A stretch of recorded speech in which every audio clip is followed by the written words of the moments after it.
Are you guys confused where to use the punctuation semicolon?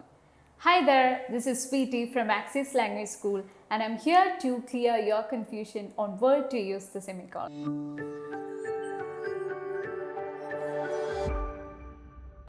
In the IELTS exam, the proper use of semicolons can be very impressive. The comma shows where to make a pause in the sentence. The full stop shows where the sentence ends and the semicolon is the combination of two. The purpose of semicolon is to connect two closely related sentences. The use of the semicolons can be to separate different series of items. For example, the delegates were from Chennai, Tamil Nadu, Mumbai, Maharashtra, Calcutta, West Bengal, and Bangalore, Karnataka.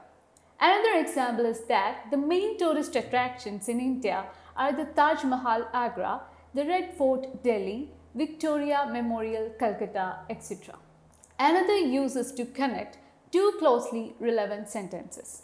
An example to state is that Sachin is a great player. He was the captain of the Indian team once. Another example is that the internet is a mine of information. It makes information technology meaningful. So is that clear, and I hope you are now experts in using semicolons. Hope your confusions are clear and thank you so much for watching this video.